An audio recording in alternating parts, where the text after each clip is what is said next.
AMC broke below $30 a share. As a matter of fact, it went even below 29 and closed at $28.57 a share. The last time it broke below 30 was back in August 4th. So people are wondering, is this the dip before the rip? Is this the last time the hedges are trying to push this as down as possible before they can start covering, pushing this to the moon? Well, let's find out.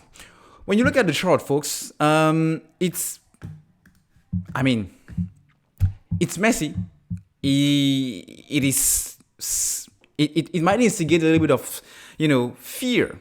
It might be scary, especially for those who bought around the 50s, the 40s, because right now they may be holding some heavy bags on losses, but these are just paper losses because it's not a loss until you do press that sell button. All right. So I can't tell you exactly what happened today with AMC specifically because, first of all, the entire market was down. I already dig into this in my previous video. But even taking into consideration the 16% drop that we took today, all right, should you consider this to be the last time AMC will be seeing the 20s and then expecting maybe, doubling tomorrow? Well, first of all, if you look at the lowest, right, the lowest AMC has touched since we hit new all-time highs, we are currently sitting around 29.84. And if you look after hours, we are also sitting around that same 29.81. So it's not that far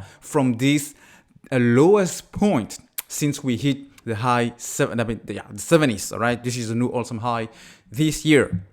So to consider this a dip, it would kind of make sense. I'm using the word kind of because, if you look back at the chart on Volkswagen squeeze, it went all the way down closely to this level. If I was to compare, close to this level before the whole squeeze started. So if you really want to consider this the dip before the rip, it may have to go to the $12 or maybe the $13 a share, all right? Or anywhere around those price points to really consider this the real dip before the rip. But we are not there yet. But again, nobody can try to time the market or even predict what the market will do. Otherwise, we'll all be billionaires, right? So I'm saying I wouldn't be surprised if this was followed in the next days to another rip like we've seen this on August 4th when it gained almost 60%, 73%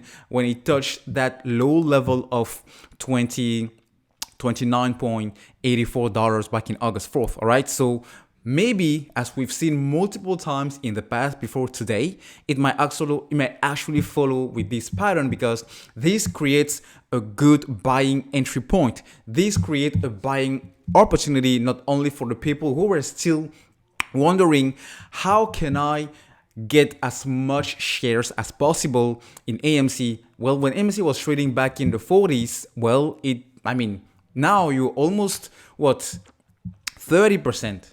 Yeah, 30% down. All right. So you have 30% more potential shares that you can add if you buy now. The second thing is people that are been holding this since the 40s or maybe the 45 or the 38, they might want to average down. And this is also another great entry point for them to reduce that average cost per share. And finally, fear of missing out. Yeah, because fear of missing out doesn't always work or, get into the play when the stock is running up. Fear of missing out may also get here when the stock is going down. Why? Because people will try thinking this way. Well, if I buy here, if at least it goes back to the highest level so far this year we've seen, that is 72, we are talking about almost, 54% potential upside. Well, if AMC reaches those levels, there is a high chance that it can run even higher. All right.